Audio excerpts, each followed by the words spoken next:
Final score prediction time for Florida State hosting Clemson.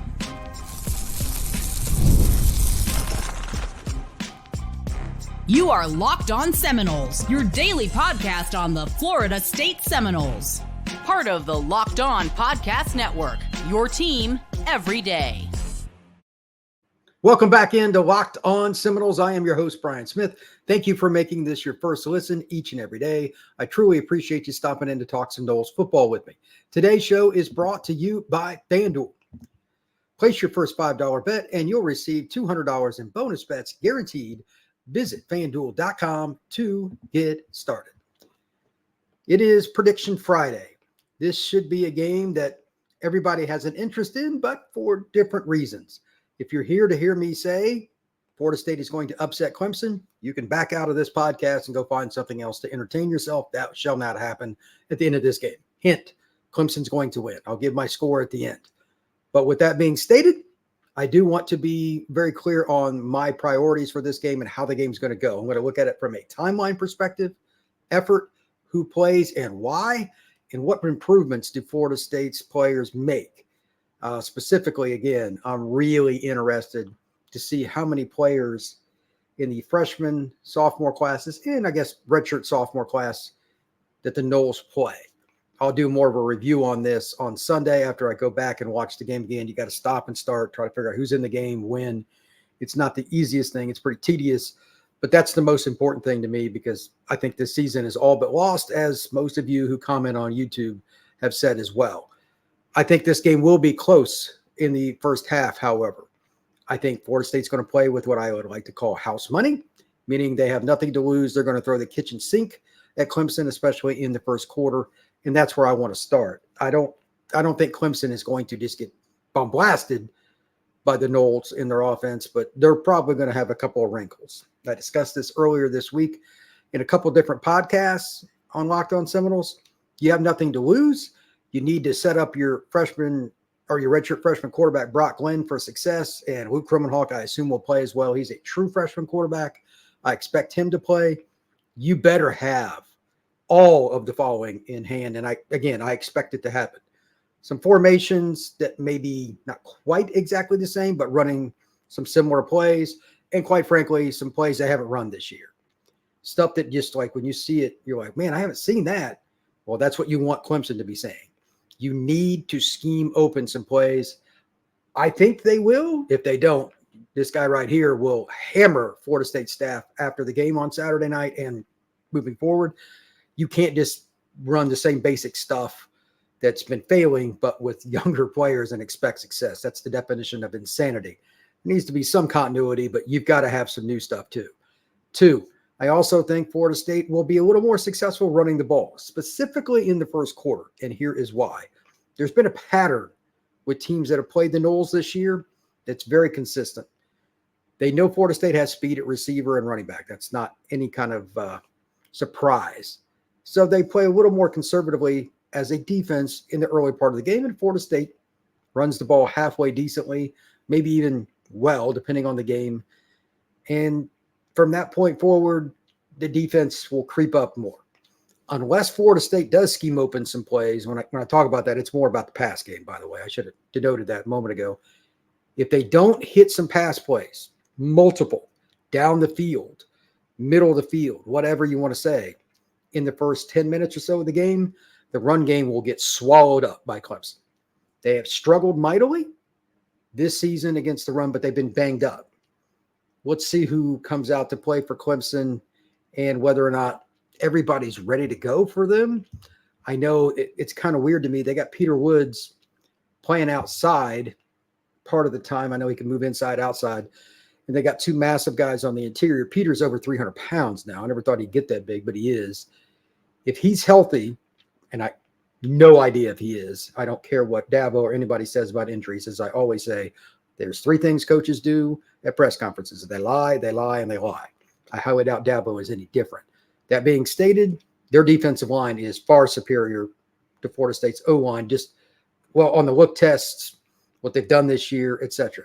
The guy I'm most impressed with is TJ Parker. He's a kid out of Phoenix City, Alabama, that everybody recruited, goes to Clemson.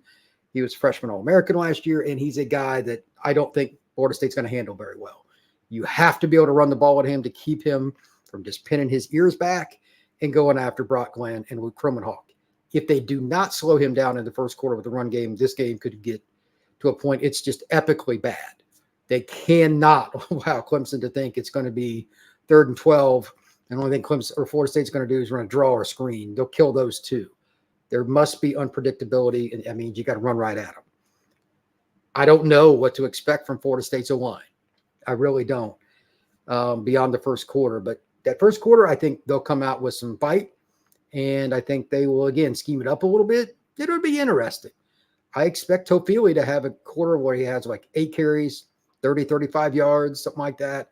You'll mix in some of the other running backs. I don't know exactly how they'll use them. You might see Ja'Kai Douglas on a reverse. You might see a flea flicker. You might see some kind of play that's a throwback screen.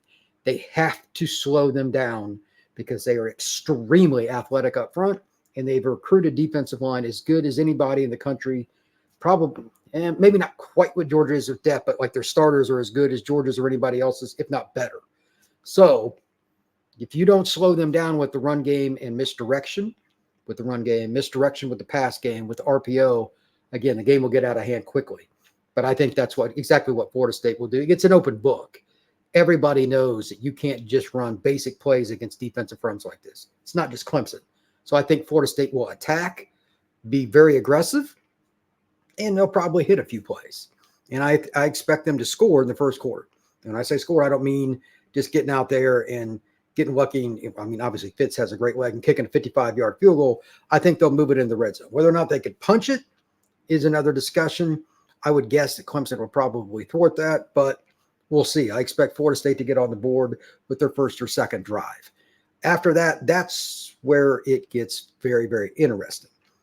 Does Clemson adjust well enough to Florida State's run game? That might be the biggest question of the game, along with, again, how healthy Peter Woods is. If he plays, that changes the game. He is in flat-out NFL first or second round draft pick at 300-plus pounds on the D-line. God didn't make very many of those. If he does not play, this game's different than what I'm predicting because I'm looking at it like he's just going to be healthy. I have no idea. And again, I care less what any prognosticator or what Dabo said about his health. I know better than to listen to any of them. That being stated, I do expect Clemson to creep up with their safeties from the first quarter, by the end of the first quarter on, and say, I dare you to throw the ball regardless of what Brock and the offense has done, because I don't think they're going to dominate in the air. That's probably a foolish thing to think. And that's where the game gets really interesting. The guys like Hakeem, he's a sophomore. Jalen is a redshirt freshman. Can they adjust in the moment after the snap when Clemson changes defenses and or they play press and they just say, you know what? You can't beat us at the line of scrimmage. They got some really good corners. Their safeties are talented. Let's see who's healthy for them. I mean, guys have been in and out of the lineup there too, but Terrell, Lucas, some of these guys, they're legit. If Florida State cannot beat them beyond the line of scrimmage outside the numbers, their offense will be annihilated. That is my prediction, and I don't think anybody's going to disagree with that because they're going to put the safeties up closer to the line of scrimmage and look for Woodaz. He's a really good linebacker, instinctive guy. Carter, some of those guys to have big totals, stuff in the run. If it's 3rd down and 3 or 4, they'll blitz them. They'll do some different things with stunts. You have to be in 3rd and 1s and 3rd and 2s all day, which I don't think is realistic in any game, really. But Florida State's offensive line hasn't proven to me they can pass protect. That is probably my next biggest concern after the run game for Florida State's offense. Can they consistently, just with 5 men, pass protect against Clemson? And my answer to that is no. I do not think they can. And I think when Clemson brings their variety of stunts and blitzes, and they will, Florida State will give up some plays, which still brings up a really interesting situation for the long term for Florida State. That's what we're going to talk about next here on Locked On Seminoles. How well does Brock Glenn and Luke Kromenhoek adjust when things don't go the way they need to? Adjusting to pressure, adjusting to down and distance, adjusting to play calls based on what's happening up front before the snap. That's next here at Locked On Seminoles.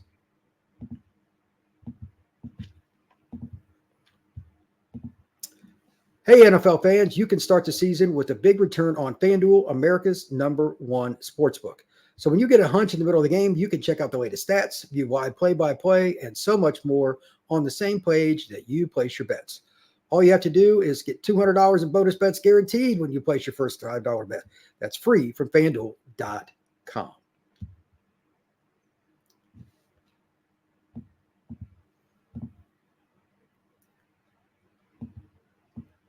All right. Adjusting on the fly. For a quarterback, it's the difference between being the starter and being a guy that everybody loves or being the guy that gets booed. Just ask any of the number of quarterbacks at the NFL level who thought they were great that were first-round picks. After the snap, when things change. This is going to be a test by fire. I don't necessarily expect Brock or Luke to, quote-unquote, play elite when they see a defense they've never seen before, because I guarantee you, like Clemson, just like Florida State's offense, they're going to show some things that Florida State hasn't seen yet. This is one of those games, whether they admit it or not. Again, coaches do three things. They lie, and they lie. They're going to say some things for Florida State every year, just like Florida State says some things for Clemson. It's going to happen. Do you really think Clemson cares that Florida State is struggling? Do you really think the Tigers coaching staff cares that Florida State's in an awkward spot at the quarterback position? No and no. They are going to surprise them with a different blitz look, or they're going to surprise them with how they align with a player like Peter Woods could line up anywhere. If assuming he's healthy. They are going to throw the kitchen sink at times, not the whole game, at times at Florida State's young quarterback.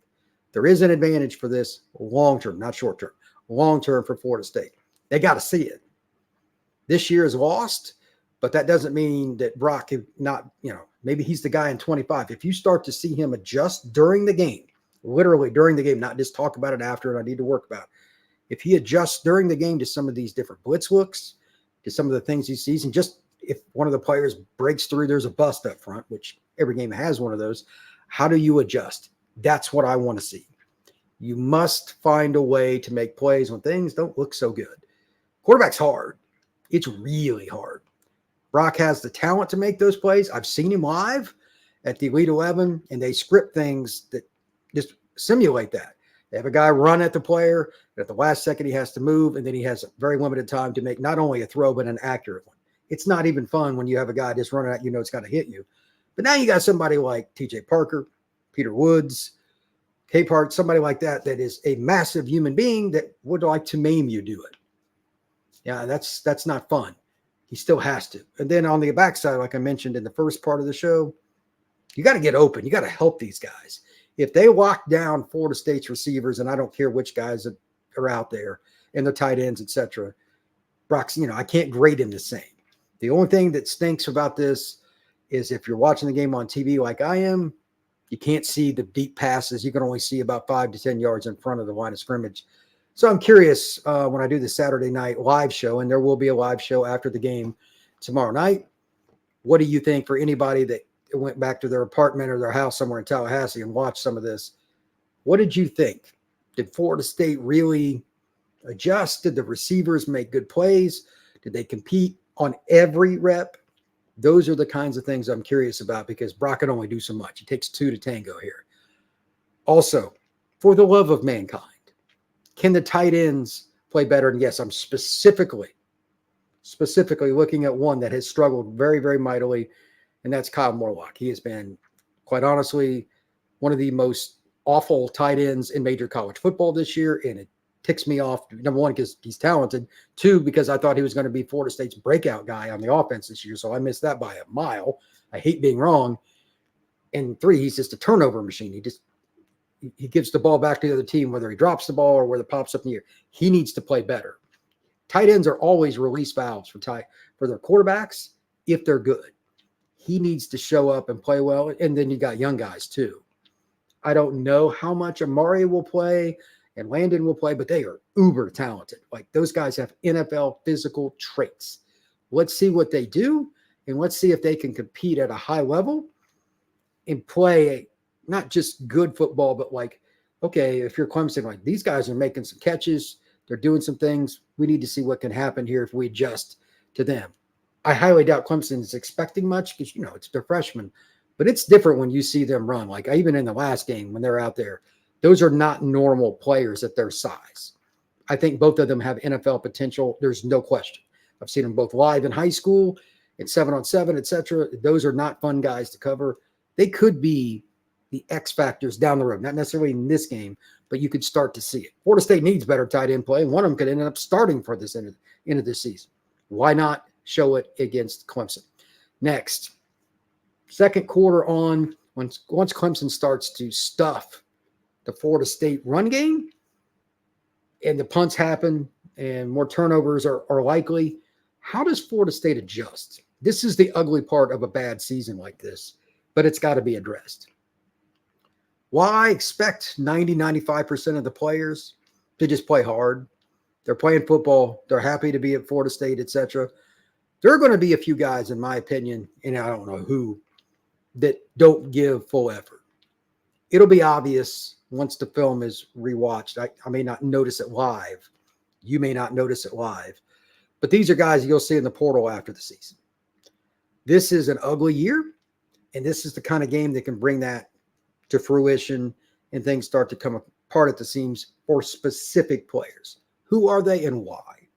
If somebody doesn't want to be at Florida State, that's their business. Hit the road. I've seen this happen for years, and it doesn't matter the program. When things go down, there are guys that are a little bit more me-focused, and they bail. Let's just watch for that. That's something to think about. When we come back, I want to go over a few questions with you, then I give a final score prediction. This is a very unique scenario for Florida State, but it might be a little closer, like I said, for at least the first quarter or so than many think. We'll talk about that next here on Locked On Seminoles. Have you checked out the Gametime app yet? Gametime is your opportunity to get tickets quickly, easily, and conveniently. All you have to do is download the app, create an account, and then all you're going to do is go through and look for the opportunities you want. And it's not just sports either. Before I go into that, musical, theater, if you want to go to a play, if you want to go to any kind of event, there's a good chance that Gametime has it. As for me, from my experience, and I've not done this yet, this is a bucket list thing. If I had the opportunity, wasn't covering football, I would be doing this. I've always wanted to see a game at Chavez Ravine, basically Dodger Stadium. That's a great venue. I've heard about it for years. Growing up watching baseball like I did, I was a baseball nut. That's a place I'd like to see it. And the baseball playoffs are going on. If you want to see a game at Yankee Stadium or whatever, that's an opportunity for you. You can look at your seat right from the spot you click on it. It'll show you the view, and you can have an opportunity to check out a really, really cool game. So take the guesswork out of buying tickets with Gametime. Download the app, create an account, and use code LOCKEDONCollege for $20 off your first purchase. Terms apply. Again, create an account and redeem code LOCKEDONCollege for $20 off. Download Gametime today. What time is it? Gametime. So once the game gets out of hand, and it will, how does Florida State react? What do the players do? How do the coaches do things?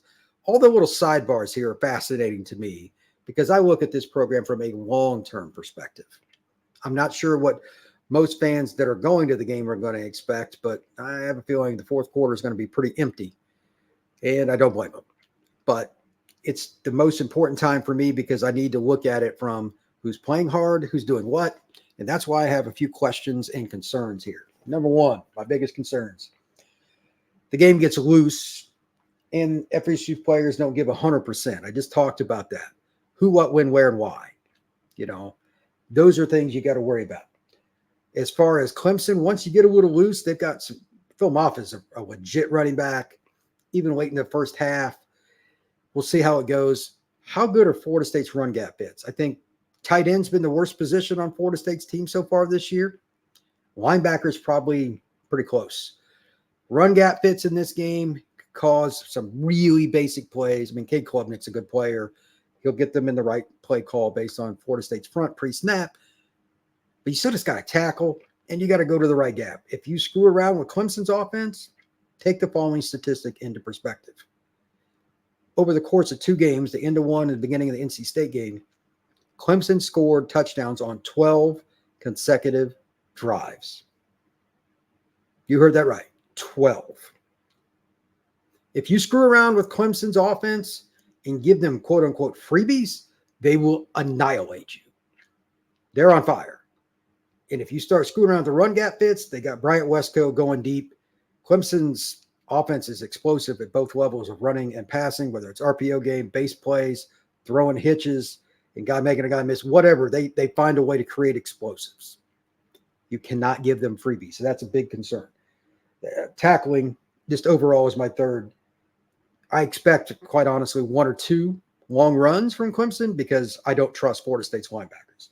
Finally, the linebackers, again, RPO game and the safeties when they come down in the box. Klubnik's good at it. How does Florida State's defense adjust to that? And do they get any sacks, big plays, big hits, turnovers, because they out-scheme and or outthink the Clemson offense? You shouldn't get beat on every play. You need to show signs of life. You need to be consistent with your ability to be in the right place at the right time. Nicholson stepped up, and he's been pretty decent for a sophomore. I think he's got a really bright future in Tallahassee. I need to see more guys in that mix, Cryer or whoever, making plays. That is my concern. Obviously, the D-line has to play. I don't even going to talk about that. They've got talent.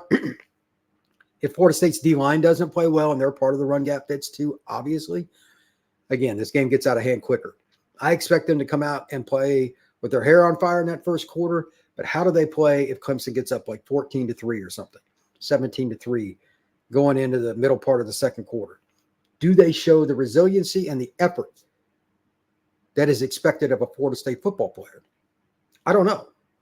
Some of these guys might pack it in and just start thinking about the draft, and they're just not focused, and they make mental errors, even if they are playing hard. There are so many smaller factors that are iffy. Before a final score prediction, I have a couple questions for Florida State fans.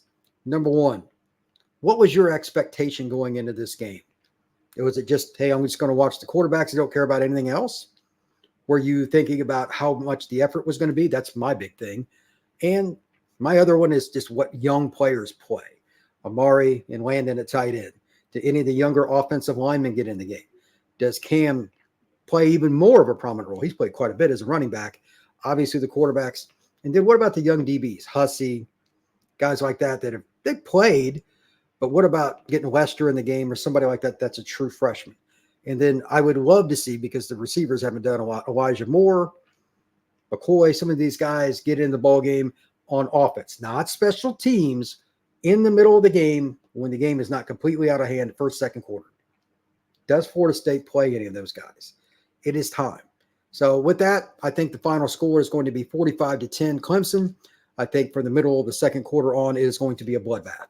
I don't trust Florida State's defense, and I think the offense will have little to no answers after the first couple of drives when they've got a scripted series and they have a few things they throw at Clemson that'll surprise them. And I think there'll be a turnover problem. I think they'll lose the turnover battle 4-0, 4-1, something like that, because I think the interceptions will be there. I talked about this on Thursday's show, but I got Glenn going 14-23, 145 yards, 1 touchdown, and 2 interceptions. But whatever it is, it'll be in that range. I don't expect him to eclipse 200 yards, that's for sure. Look at this game, if you're a Florida State fan, as the future. What young guys play, what situations, how do they perform after something went wrong? That's the most important thing with this, because, again, I think this game is going to be an annihilation, and I just don't think Florida State is ready for a team like Clemson. That's going to wrap it up for this show, but thank you once again for making Locked On Seminoles your first listen each and every day. Truly appreciate you stopping in to talk Seminoles football with me. I will see you on Saturday. We have a live show after the game. I don't know exactly how it's going to go, but I'm going to have a live show regardless, and I will also put that show back up on Sunday morning on the main part of Locked On Seminoles. Everybody have a good one.